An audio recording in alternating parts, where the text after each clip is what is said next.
Hello everyone. उम्मीद है आप सब अच्छे होंगे और अपनी तैयारी में लगे होंगे।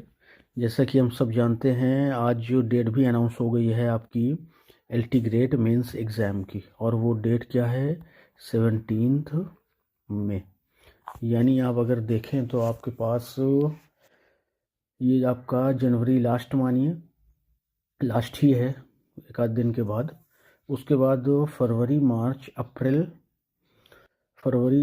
मार्च अप्रैल 3 महीने ये और 15 दिन उधर। मतलब आपके पास करीब करीब 105 से 10 दिन का टाइम है पूरी आपकी तैयारी के लिए। हम भी आपके साथ लगे हुए हैं और आप भी पूरी मेहनत से अपनी तैयारी करिए और इस बार अपनी एक सीट पक्की कर लीजिए। ठीक है। आज का हमारा टॉपिक प्रोज एंड फिक्शन से है और इसमें पहला जो आपका नाम आता है वो आता है फ्रांसिस बेकन का। तो चलिए थोड़ा इनको पहले डिस्कस कर लेते हैं। जैसे इनका जन्म आपका 1561 में हुआ था और जन्म कहाँ हुआ था? लंदन इंग्लैंड में। ये कॉमन बात है, आप उसको ध्यान रखिएगा। और इनकी मृत्यु जो है वो 1626 में हुई थी, वो भी इंग्लैंड में ही। ठीक है। इसके अलावा इन्होंने इंग्लैंड में बहुत सारे पदों पर रह करके पोस्ट में, अलग अलग पोस्ट में काम किया। कभी इनको जो है सॉलिसिटर जनरल भी बनाया गया, कभी ट्रेजर ऑफ ग्रेज इन बनाया गया, अटॉर्नी जनरल भी बनाया गया, लॉर्ड चांसलर तक बना दिया गया था इनको 1618 में करीब। ठीक है ना। तो बहुत से बड़े बड़े पदों में इन्होंने काम किया और नेचर वाइज या अपने कैरेक्टर में ये फिलोसोफर भी थे, साइंटिस्ट भी थे, स्टेट्समैन भी थे, ओरेटर भी बड़े अच्छे थे, भाषण भी बड़ा अच्छा देते थे और प्रोज राइटर यानी एसेइस्ट तो थे ही। और दो बातें जो इनके बारे में आपको ध्यान रखना है वो क्या हैं कि ये फादर ऑफ इंग्लिश एसेज कहलाते हैं। Father of English essays. ठीक है। और इसके अलावा ये आपके father of modern English prose भी कहलाते हैं। Father of modern English prose, modern prose लिख लीजिए, इंग्लिश की तो हम बात कर रहे हैं। ठीक है। तो इसके भी ये फादर कहलाते हैं। ये दो पॉइंट आप ध्यान रखिए। देखिए, ये पॉइंट आपको इसलिए बताए जाते हैं ताकि आप इनको नोट कर लें और अपने एग्ज़ाम में जब आप आंसर लिखें ना, तो थोड़ा सा अगर इनको भी बीच बीच में लिखते जाएंगे तो थोड़ा सा इंप्रेशन आपके आंसर्स का अलग अलग रहेगा। ठीक है। तो ये दो बातें आपको ध्यान रखनी है। इन्होंने बहुत सारे एसेज लिखे हैं। ऑफ स्टडीज़ और ऑफ ट्रुथ हमारे सिलेबस में है। इसके अलावा ऑफ रिवेंज इन्होंने लिखा है, ऑफ एक्सपेंस लिखा है, ऑफ मैरिज, ऑफ रिलीजियन लिखा है, ऑफ डेथ लिखा है, बहुत सारे इसी तरह से। और इसके अलावा ऑफ एडवर्सिटी भी आपको मिलेगा, ऑफ एंगर भी मिलेगा। बहुत सारे इन्होंने एसेज लिखे हैं। ठीक है। तो इनको फादर ऑफ इंग्लिश एसेज कहा जाता है। अच्छा, एक पॉइंट यहाँ पर अगर आप कहें तो और बता दें कि फादर ऑफ एसेज किसे कहा जाता है? मॉन्टेग को कहा जाता है। ठीक है। मॉन्टेग जो थे, जिनसे इन्होंने प्रेरणा ली थी एसेज को लिखने की, वो मॉन्टेन, ठीक है, जो कि फ्रेंच थे एक। इसके अलावा हाँ, ये तो बात हो गई आपकी कि जो फादर ऑफ एसे हैं वो मॉन्टेग या मॉन्टेन कहलाते हैं, जो कि एक फ्रेंच राइटर और फिलोसोफर थे और उन्हीं से इन्होंने इंस्पिरेशन ली थी एसेज को लिखने की। लेकिन इनका स्टाइल और इनकी जो एसेज हैं वो आपको मिलेंगे इस तरह के कि आप उनसे पूरी ज़िंदगी को किस तरह से जीना है उसको सीख लीजिए खाली इनके एसेज को पढ़ करके। आप अगर ऑफ स्टडीज़ और ऑफ ट्रुथ को पढ़ेंगे ना तो ये बात आपको महसूस होगी कि वाकई में ये बात सही है कि उन्होंने जो कुछ भी लिखा है बड़ा पॉइंट टू पॉइंट लिखा है और पॉइंट टू पॉइंट और कंसाइज लिखा है। इस इनके तरीक़ों को कहा जाता है एफोरिस्टिक स्टाइल।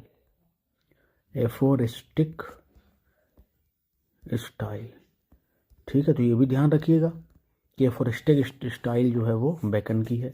एफोरिस्टिक मतलब होता है कम शब्दों में बहुत बड़ी बात कह देना। जैसे इसका एक एग्जाम्पल आप लीजिए वर्ड्सवर्थ की पोएम से, जिसका नाम है माई हार्ट्स लीव्स अप। उसमें इन्होंने एक बात कही है, child is the father of man, है ना। विटी सेइंग कह दीजिए इसको। तो इसी तरह के लगभग हर एक सेंटेंस में आपको एक विटी सेइंग फ्रांसिस बेकन के एसेज में देखने को मिलती है। इसी को हम कहते हैं एफोरिस्टिक स्टाइल। ठीक है। चलिए अब इनके क्वेश्चन आंसर डिस्कस करते हैं जो हमारे मेंस में आने की संभावना है और मेंस में अपने को तैयार रहना है इस तरह के क्वेश्चंस के लिए। चलिए पहला क्वेश्चन देखिए, discuss Francis Bacon's contribution to the development of essay as literary form, how did his style differ from his predecessors. करें कि एसे के डेवलपमेंट में बेकन का क्या योगदान रहा उसको जो है डिस्कस करिए, और उनकी जो स्टाइल है वो दूसरों से किस तरह से डिफर थी वो भी बताइए। फ्रांसिस बेकन, ये उनकी डेट ऑफ बर्थ और ये डेट ऑफ डेथ हो गई, ठीक है। Is regarded as the father of English essays, देखिए उसी से शुरुआत किया है इन्होंने भी कि जो फ्रांसिस बेकन थे उन्हें फादर ऑफ इंग्लिश एसेज माना जाता है। His first collection essays religious meditations places of persuasion and dissuasion seen and allowed was published in 1597, ठीक है। ये आपको ध्यान रखना है, फर्स्ट कलेक्शन आपका 1597 में आया था। इसमें कुल कितने, सिर्फ 10 एसेस थे। Later editions in 1612 and 1625 expanded now number to 38 and finally 58। तो जब 1612 में इनका जो एडिशन आया था उसमें 38 ऐसे थे और 1625 में जो फाइनल एडिशन था उसमें 58 ऐसे थे, ठीक है। These works covered both public and private life, इनमें जो एसेज हैं वो पब्लिक प्राइवेट लाइफ दोनों को दिखाते हैं। रेंजिंग फ्रॉम उनकी theme truth, death, friendship, ambition, studies, love, religion, gardens, buildings, empire, बहुत अलग अलग तरह की थीम्स का इन्होंने यूज़ किया है, ठीक है। तो ये इनका इंट्रो हो गया एक छोटा सा। नेक्स्ट देखिए, बेकन्स ग्रेटेस्ट कंट्रीब्यूशन, बेकन का जो सबसे ग्रेटेस्ट कंट्रीब्यूशन है ना, was that he transformed the essay into a serious form of literature। उन्होंने essay को जो है लिटरेचर के एक सीरियस फॉर्म के रूप में ट्रांसफॉर्म कर दिया, यानी जो पहले लोग पर्सनल अपना लिख रहे हैं और अलग तरह के, इसके अलावा फुल ऑफ फिलॉसफी उसको बना दिया, प्रैक्टिकलिटी उसमें दिखाने लगे, विजडम दिखाने लगे। अनलाइक अर्लियर राइटर्स, जबकि जो दूसरे राइटर थे हु यूज्ड एसेज, वो एसे का यूज़ करते थे पर्सनल रिफ्लेक्शन के लिए और एंटरटेनमेंट या मज़े के लिए, ठीक है। इसके उलट जब आप बेकन को पढ़ेंगे ना तो आपको एक समझ मिलेगी हर जो भी टॉपिक होगा उससे related. Bacon used them as guides, Bacon ने उनको एक गाइड के तौर पर यूज़ किया, एंड कंडक्ट, और आचरण के तौर पे कि आप उससे ज़िंदगी जीने के आचरण को सीख सकते हैं, मैनर्स सीख सकते हैं। His essays are often called counsels civil and moral, देखिए वही बात है, उनके एसेज को प्रायः काउंसिल्स सिविल एंड मोरल कहा जाता है, जिससे आप नैतिक और सोसाइटल बहुत सी चीज़ें सीख सकते हैं, ठीक है ना, सोसाइटी में रहने के लिए। His style is specially important, उनकी स्टाइल जो है विशेष रूप से इम्पोर्टेंट है। क्यों? क्योंकि बेकन रोट विथ क्लैरिटी, बिल्कुल क्लैरिटी से लिखते थे, ब्रेविटी एंड प्रिसिजन, और बहुत ही कम में बहुत बड़ी बात कह देते थे। His sentences are full of aphorism, उनकी जो सेंटेंसेस होते थे एफोरिज्म से भरे होते थे, विटी सेइंग से भरे होते थे, शॉर्ट होते थे, मेमोरेबल स्टेटमेंट्स होते थे, लाइक नॉलेज इज़ पावर, ज्ञान ही शक्ति है, studied serve for delight, for ornament and for ability, बहुत सारी बात है। ये डिलाइट आपको जब आप अकेले कहीं बैठे होंगे तो आपकी जो स्टडीज़ होंगी ना वही आपके साथ में आपको आनंद देंगी, यानी वो आप अपने ही अलग मज़े में होंगे। लोग दोस्त ढूंढते हैं या कोई मिल जाए तो कुछ टाइम पास हो जाए, और अगर आप स्टडीज़ में दिमाग लगाते हैं तो आपको डिलाइट ही डिलाइट मिलेगा आपके फुर्सत के समय में, ये कहते हैं। फॉर ऑर्नामेंट, पढ़ने से, स्टडीज़ से आपकी लैंग्वेज में एक ऑर्नामेंट सा उत्पन्न हो जाता है, और ऑर्नामेंट का मतलब है कि आपकी स्पीच जो है वो फ्लॉलेस हो जाती है और ख़ूबसूरत हो जाती है। फॉर एबिलिटी, और स्टडीज़ से आप इस काबिल हो जाते हैं कि आप फैसले अच्छे से ले सकें, एबिलिटी आपके अंदर आ जाती है। These made his work so quotable and timeless, इन बातों ने इनके एसेज को, इनके काम को कोटेबल बना दिया है, जिसको जगह जगह कोट कर सकते हैं, करते भी हैं, और टाइमलेस, और समयहीन बना दिया, यानी जब से लिखे गए तब से जाने कब तक इनकी डिमांड बनी रहेगी और इनको लोग यूज़ करते रहेंगे। Bacon also differed from his predecessors such as Montaigne, Montaigne से भी डिफर थे जबकि प्रेरणा इन्हीं से ली थी, the French essayist. Montaigne was personal, emotional, intimate, appealing to the heart. Montaigne के जो ऐसे थे वो पर्सनल होते थे, इमोशनल भी होते थे, इंटीमेट होते थे, अपीलिंग टू हार्ट और वो दिल को अपील करते थे। इन कंट्रास्ट जबकि इसको उलट आप देखिए, बेकन वाज इम्पर्सनल थे, logical, objective, appealing to the mind, heart के बजाय दिमाग को अपील करते थे। अच्छा, he weighed arguments from different angles, वो अलग अलग एंगल से आर्गूमेंट्स को साबित करने की ताकत भी रखते थे। Presenting a balanced perspective rather than personal feelings, presenting प्रस्तुत करते हुए balanced perspective rather than personal feelings, अपनी पर्सनल फीलिंग्स को व्यक्त करने के बजाय वो एक नपे तुले पर्सपेक्टिव को प्रेजेंट करने में सक्षम थे। आगे आ जाइए कंक्लूजन में। Thus, Bacon's contribution lies in giving the essay a new dignity and depth. इस प्रकार हम कह सकते हैं कि बेकन का कंट्रीब्यूशन क्या है कि उन्होंने ऐसे में एक न्यू डिग्निटी को लाया और डेप्थ, एक गहराई उसमें लाए। Shaping it into a form of philosophical reflection, और इसको ऐसा शेप दिया कि जिससे फिलोसफी को आप रिफ्लेक्ट कर सकते थे। प्रैक्टिकल विजडम भी इनके थ्रू उन्होंने देना शुरू करी। एक इसका ये भी इनका एक बड़ा योगदान है। Which remains influential even today, जो आज तक इन्फ्लुएंशियल प्रभावी है। ठीक है भाई, तो ये हमारे पहले क्वेश्चन का आंसर हो गया, जिसमें पूछा क्या गया था हमसे कि फ्रांसिस बेकन का कंट्रीब्यूशन बताइए एसिक डेवलपमेंट में, और वो अपने दूसरे जो प्रेडिसेसर्स थे उनसे कैसे अलग थे। तो दोनों बातें क्लियर हो गई। उन्होंने क्या किया कि जो एसेज थे उनको थोड़ा सा अलग ही एक हाइट दे दी, एक अलग ही उसको ऊंचाई तक ले गए। जो पहले के आप जिसे इनको कंपेयर किया गया है किनसे, मॉन्टेन से, तो बताया कि जो मॉन्टेन थे वो पर्सनल थे, इमोशनल थे, इंटीमेट, अपीलिंग, और वो अपील करते थे हार्ट से, दिल को अपील करते थे। लेकिन जो बेकन है उसके उलट इम्पर्सनल थे, logical, objective and appealing to the mind. ठीक है, ये डिफरेंस था इनमें और पुराने लोगों में। और वो एक बात को अलग अलग तर्कों से साबित करने की क्षमता भी रखते थे।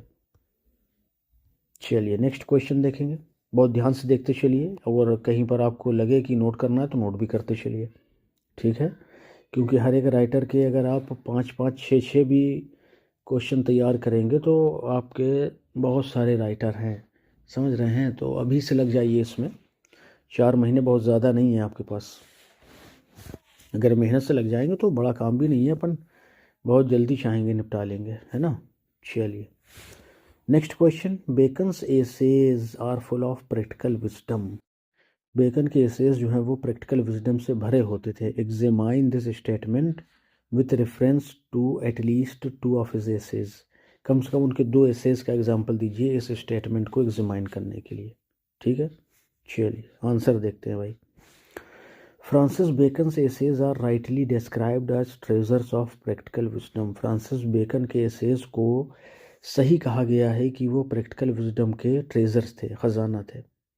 फॉर दे गिव, क्योंकि वो देते हैं क्लियर, बिल्कुल साफ सुथरे, यूज़फुल एडवाइस और उपयोगी एडवाइस, सलाह अबाउट लाइफ, ज़िंदगी के बारे में। Two fine examples are his essays of studies and of truth. ये हमने दोनों कौन से लिए अपने, जो हमारे सिलेबस में। इन ऑफ स्टडीज़ में Bacon gives guidance on the use of knowledge, वो नॉलेज के यूज़ करने के लिए गाइड करते हैं। जैसे ही सेज, वो कहते हैं studies serve for delight, studies जो है आपको मज़ा देती है। फॉर ऑर्नामेंट, आपकी बोली भाषा में सुंदरता लाती है। एबिलिटी, और आपको सक्षम बनाती है। कैसे, वो आगे समझेंगे अपन। चलिए आगे देखते हैं। अगला पैराग्राफ क्या कहता है, दिस शोज़ दैट, ये बात दिखाती है कि लर्निंग ब्रिंग्स प्लेजर, कि लर्निंग से प्लेजर मिलता है। ग्रेस इन कन्वर्सेशन, और कन्वर्सेशन में भी ग्रेस आता है, खूबसूरती आती, वैभव आता है। एंड स्किल इन जजमेंट, और जजमेंट यानी फैसला करने में भी हम दक्ष हो जाते हैं। ठीक है, तो ये ऊपर वाली बात यहाँ से क्लियर हो गई। येट बेकन वॉर्न्स, फिर भी बेकन जो है वार्न करते हैं अगेंस्ट मिस यूजिंग स्टडीज़, के मिस यूज़ नहीं करना चाहिए स्टडीज़ का। Crafty man contempt studies, crafty man चालाक लोग जो होते हैं ना, वो कंटेम स्टडीज़, धुतकारते हैं स्टडीज़ को। सिंपल मैन एडमायर देम, सीधे साधे लोग और स्टडीज़ की प्रशंसा करते हैं, जबकि वाइज मैन यूज देम, जो बुद्धिमान होते हैं ना इनका इस्तेमाल करते हैं। सही बात है।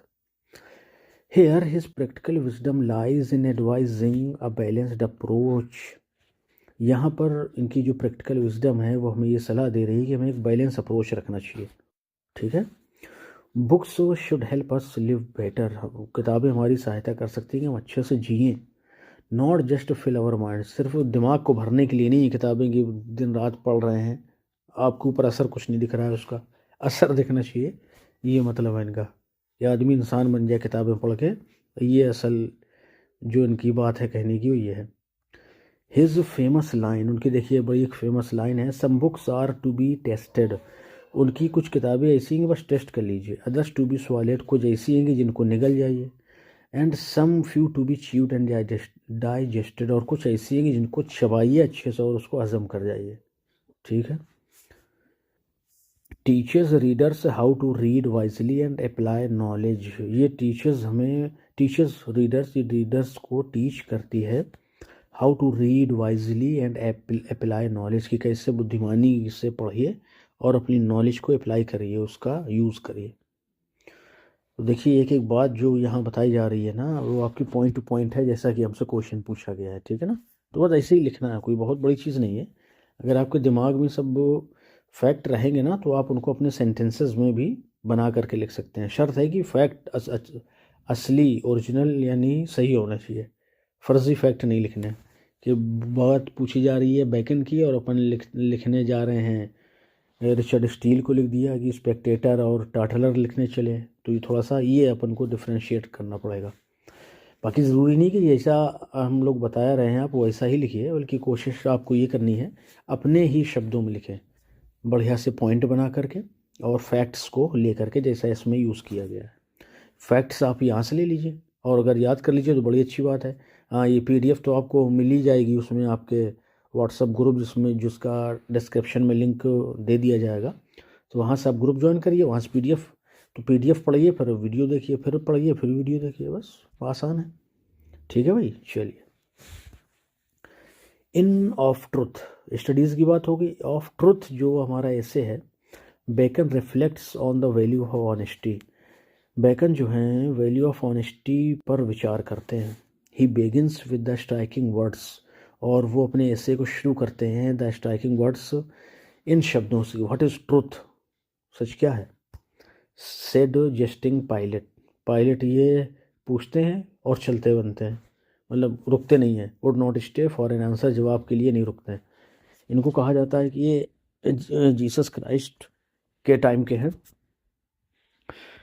अच्छा, तो ये रुकते नहीं है, वही चल देते हैं कि कौन बताएगा कि ट्रूथ क्या है ना। या ये भी अर्थ है कि कौन बताएगा, और दूसरा अर्थ ये हो सकता है कि कौन केयर करता है कि क्या ट्रूथ है क्या नहीं, काम चल रहा है सबका झूठ से तो चलने दीजिए।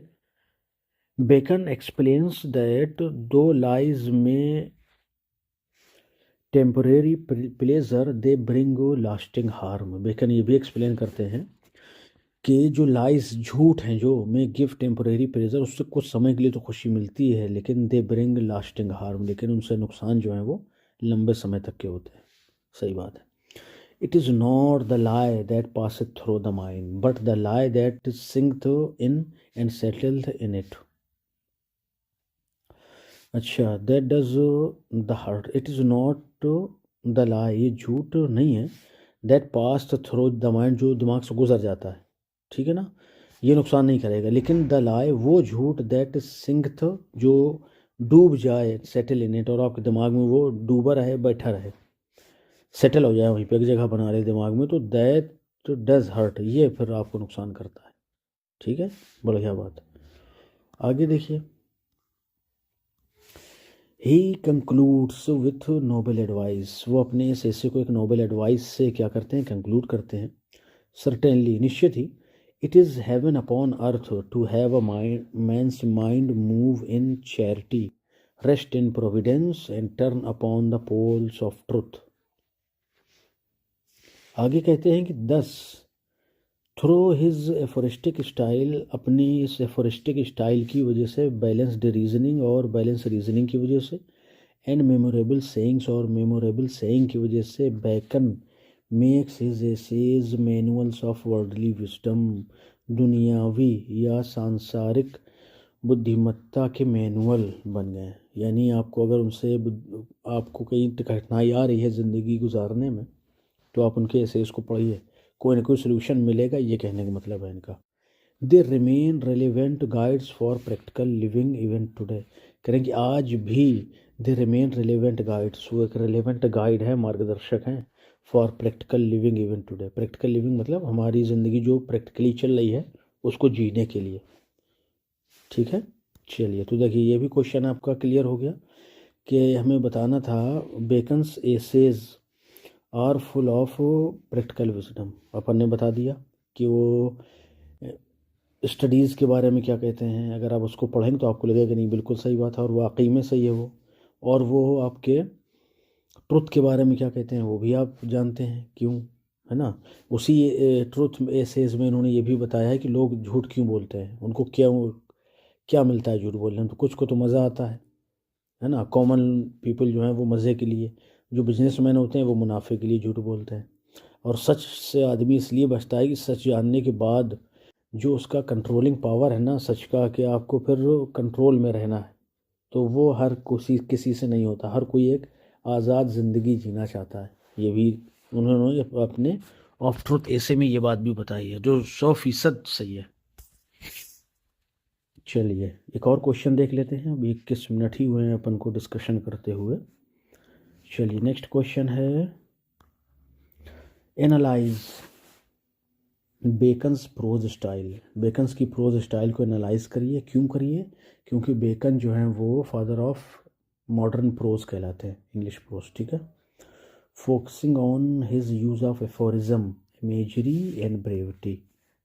अब उन्होंने एफोरिज्म को, इमेजरी को, ब्रेविटी को, संक्षिप्तता को, इमेजरी को और एफोरिज्म को किस तरह यूज़ किया है उसमें फोकस रखिए और बताइए उनकी प्रोज स्टाइल क्या थी। चलिए बताते हैं भाई आपको। तो Francis Bacon's prose style is admired for its aphorism, imagery and brevity. जो फ्रांसिस बेकन की स्टाइल है उससे एडमायर किया जाता है उसके एफोरिज्म के लिए, यानी विटी सेइंग के लिए, कम शब्दों में अधिक बात कहने के लिए, इमेजरी के लिए, इमेजरी आप समझ सकते हैं किसी ऑब्जेक्ट की तस्वीर बना देना किससे, शब्दों से, ब्रेविटी और संक्षिप्तता के लिए भी। ठीक है, या पॉइंट टू पॉइंट बात के लिए। Which together make his essays timeless and memorable. यही वो चीज़ें हैं जो उनके एसेज को टाइमलेस बनाती हैं, यानी हर दौर के लिए उपयोगी बनाती हैं, कभी अंतहीन नहीं होने देती हैं इनको, और मेमोरेबल भी बनाती हैं। ठीक है, चलिए एफोरिज्म क्या है, अब यह शुरू से शुरू करेंगे। Aphorism is the most striking feature of Bacon's essays, ये हमने डिस्कस कर लिया है। His essays are filled with short, उनके एसेज जो हैं वो भरे हुए होते हैं शॉर्ट एंड पिथी स्टेटमेंट्स, छोटे छोटे और असरदार स्टेटमेंट्स से, that expresses deep truths in few words, जो कम शब्दों में बड़े गहरे गहरे सच बता देते हैं। For example, in of studies he declares, वो स्टडीज़ में कहते हैं reading maketh a full man, conference a ready man, and writing and exact man, कि अगर आप पढ़ते रहेंगे ना तो आप एक पूरे इंसान बन जाएंगे। कॉन्फ्रेंस कन्वर्सेशन करते रहेंगे तो आप रेडी मैन बन जाएंगे बिल्कुल, है ना, यानी लॉजिक करने लगेंगे आप, आर्गूमेंट भी देने लगेंगे। And writing and exact man, और राइटिंग जो है वो आदमी को परफेक्ट बनाती है। सच मेमोरेबल मैक्सिम्स, इस तरह के मेमोरेबल मैक्सिम कहावतों के ज़रिए या एफोरिस्टिक वर्ड्स के ज़रिए कन्वे प्रैक्टिकल विजडम, वो हम तक प्रैक्टिकल विजडम कन्वे करते हैं। And remain quotable even today, और आज भी अपने आप को कोटेबल वो बनाए रखते हैं। सिमिलरली इसी तरह से ऑफ मैरिज ऐसे में, and single life, of marriage and single life, he rights, वो लिखते हैं, ही दैट हैड वाइफ, जिसके पास पत्नी हो, एंड चिल्ड्रन, और बच्चे हों, had given hostages to fortune, has given hostages to fortune. तो ये शादीशुदा लोगों के लिए बात इन्होंने कही है, ठीक है ना, कि बच्चे और पत्नी होना तो वो अपने को हॉस्टेज टू फॉर्च्यून, अपने आप को वो भाग्य का हॉस्टेज, बंदी समझे, कि भाग्य ही है जो उनका जो है ख्याल अच्छे से उनको रख सकता है, बाकी पत्नी बच्चे तो खतरा है, ये मतलब है इनका कहने का। Capturing a complex social truth, ये इस बात से वो एक कॉम्प्लेक्स सोशल ट्रूथ को क्या करते हैं, रिवील करते हैं एक छोटे से सेंटेंस में। Bacon also makes masterly use of imagery, imagery के भी यूज़ करने में बड़े मास्टर हैं वो। His comparisons are drawn from everyday life, उनके जो कंपेरिजन है ना वो दिन प्रतिदिन की ज़िंदगी से आपको मिलेंगे देखने को, एंड नेचर, प्रकृति से। Making abstract ideas vivid and relatable, और वो जो है एब्स्ट्रैक्ट आइडियाज़ को विविड बिल्कुल स्पष्ट कर देते हैं, रिलेटेबल भी कर देंगे जिससे आप उसको कहीं रिलेट कर पाएँ। अच्छा आगे देखिएगा। इन ऑफ एडवर्सिटी ऐसे में ही ऑब्जर्व्स, वो ऑब्जर्व करते हैं कि वर्च्यू इज़ लाइक प्रेशियस ऑडोर, कि जो वर्च्यू है ना एक प्रेशियस बहुमूल ऑडोर की तरह है, महक या खुशबू होता है। मोस्ट फ्रेगमेंट, बहुत ज़्यादा खुशबूदार होता है, महकदार होता है। व्हेन दे आर इंसेंस्ड और क्रश्ड, जब उन्हें आप क्रश कर लीजिए या इंसेंस्ड कर दीजिए, ठीक है। This simple image shows how human strength shines, ये छोटी सी इमेज दिखाती है कि कैसे एक ह्यूमन स्ट्रेंथ जो है वो शाइन्स, चमकती है। मोस्ट इन सफरिंग, कब, सफरिंग के दौरान, ठीक है ना। तो ये बात ये समझाना चाह रहे हैं कि ये तभी महकदार होगा जब इसको क्रश किया जाएगा, और इंसान की असली गुण, असली वर्चूज़, असली क्वालिटीज़ तभी दिखेंगी जब वो किसी मुश्किल में होगा, ठीक है ना। अच्छा है। लाइकवाइज इसी तरह से इन ऑफ ट्रूथ, और ऑफ ट्रूथ में ही likens falsehood to an alloy, वो लाइकेंस फॉल्सहुड को समान मानते हैं टू एन एलॉय, एक एलॉय के, इन मेटल, इन एक मेटल में, यूज़फुल, जो कि यूज़फुल तो है but lowering it's true value, लेकिन वो मेटल की ट्रू वैल्यू को क्या करता है, कम कर देता है। वैसे ही झूठ है जो सच की वैल्यू को गिरा देता है। सच images clarify his arguments and enrich his style, ऐसी इमेजेस क्लैरिफाई हिज आर्गूमेंट्स, उनके आर्गूमेंट को क्लैरिफाई करती हैं, एंड इनरिच हिज स्टाइल, और उनकी स्टाइल को इनरिच करती हैं और बढ़िया बनाती हैं। अगला पैराग्राफ देखिए, और लगभग लास्ट में आ गए हैं अपन। Another important quality is brevity, दूसरी जो क्वालिटी है उनकी ब्रेविटी है। ब्रेविटी के कई मतलब हो सकते हैं, संक्षिप्तता हो सकती है, या कम शब्दों में, जो कि एफोरिज्म की, एफोरिज्म का जो मतलब है वो भी इसका मतलब हो सकता है, ठीक है। बेकन अवॉइड्स अननेसेसरी ऑर्नामेंटेशन, हाँ पॉइंट टू पॉइंट बात कहना, ये भी ब्रेविटी हो सकती है। बेकन अवॉइड करते हैं अननेसेसरी ऑर्नामेंटेशन, बेकार के सजावट को, कि कोई बात समझानी हो तो पहले पूरे उसकी जो है उसको घुमा फिरा करके, बुश अबाउट द बुशेस, क्या वो कहावत होती है, बीट अबाउट द बुशेस, आप चलिए उसके बाद फिर बात करिए, नहीं, वो डायरेक्ट जो भी है वो सीधे सीधे, no beat about the bushes. Writes with directness and force, वो बस सीधे लिखते हैं कि जो बात है वो ये है, इसमें कोई घुमाने फिराने की ज़रूरत नहीं है।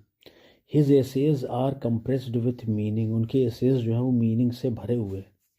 सो दैट एज क्रिटिक्स नोट, इसे क्रिटिक्स ने कहा है, each sentence reads like a proverb, हर एक उनका सेंटेंस जो है प्रोवर्ब की तरह पढ़ा जाता है या लगता है। This conciseness gives his prose great impact, ये जो कंसाइजनेस है ना उनके प्रोज को एक ग्रेट इम्पैक्ट देती है, महान बनाती है। सही बात है, बहुत छोटे शब्दों में बड़ी बात कहना ये हर किसी की बस की बात नहीं है। बहुत से लोग होंगे कि ज़रा सी बात कहनी होगी तो उसके लिए भूमिका बनाएंगे पहले बड़ी दूर से, है ना, आउटलाइन खींचेंगे पहले, फिर अपने पॉइंट पे आएंगे। लेकिन जो आपके बेकन है वो पॉइंट टू पॉइंट, बस डायरेक्ट आइए, डायरेक्ट लीजिए। चलिए अब हम पहुंच गए हैं इसके कंक्लूजन पर। In sum, Bacon's style is marked by concise aphorisms, Bacon की जो स्टाइल है वो कंसाइज एफोरिज्म्स के लिए मानी जाती है, विविड इमेजरी के लिए मानी जाती है, स्ट्राइकिंग ब्रेविटी के लिए मानी जाती है, पॉइंट टू पॉइंट, सीधे तीर निशाने पे। These qualities make his essays, ये जो क्वालिटीज़ हैं न सिर्फ उनके एसेज को बनाती हैं literary works, but also guides of practical wisdom for life, और बल्कि वो उनके एसेज को विजडम, प्रैक्टिकल विजडम के तौर पर बनाती हैं, जो कि हमारी लाइफ के लिए बड़ा ज़रूरी, यानी आप उनको पढ़िए तो आपको लगेगा कि हाँ ज़िंदगी में ये काम जो है वो इस तरह से होना चाहिए, यहाँ पे हमें इस तरह से बात करनी चाहिए, यहाँ पर हमें बचना चाहिए, यहाँ नहीं जाना चाहिए, ऐसे लोगों के साथ मिलना जुलना चाहिए, ऐसे लोगों से बचना चाहिए। ठीक है, बहुत सारी चीज़ें इन्होंने एसेस के थ्रू बताई हैं अपनी। तो हमने अभी तक 3 क्वेश्चन डिस्कस कर लिए हैं। 4 नंबर है, फिर 5 नंबर है। 5 नंबर के बाद शायद हमारा ऑफ स्टडी शुरू हो जाएगा क्वेश्चन नंबर 6 से, और फिर क्वेश्चन नंबर बहुत सारे अभी क्वेश्चन मिलेंगे अपने को। ऑफ ट्रुथ भी अपन इसी में डिस्कस करेंगे। ठीक है, तो ये पूरी PDF आपको व्हाट्सएप ग्रुप में मिल जाएगी। कोशिश करते हैं जल्दी आपके लिए जो है एक टेलीग्राम चैनल भी बना लेंगे अपन। ठीक है, जब तक आप व्हाट्सएप ग्रुप ज्वाइन कर लीजिए, उसका लिंक आपको डिस्क्रिप्शन में मिल जाएगा। ठीक है, चलिए, ये वीडियो पसंद आया हो तो क्या करना है आपको पता है ना, बार बार कहने की ज़रूरत नहीं है। अच्छे से पढ़िए, मन लगा के पढ़िए, और इस बार एक अपनी सीट ले लीजिए। अच्छा, हम ये भी थोड़ा सा कोशिश में लगे हैं कि TGT का एग्ज़ाम भी क्योंकि करीब ही है, PGT का भी, तो GIC, उस GIC लेक्चरर के भी एग्ज़ाम डेट आ गई है, तो उसमें भी देखते हैं अपन क्या शुरू कर सकते हैं। TGT PGT पहले फोकस में रहेंगे, और ये इनको फिर देखेंगे अपन। ठीक है, चलिए मिलते हैं नेक्स्ट वीडियो में। Till then bye bye, thank you.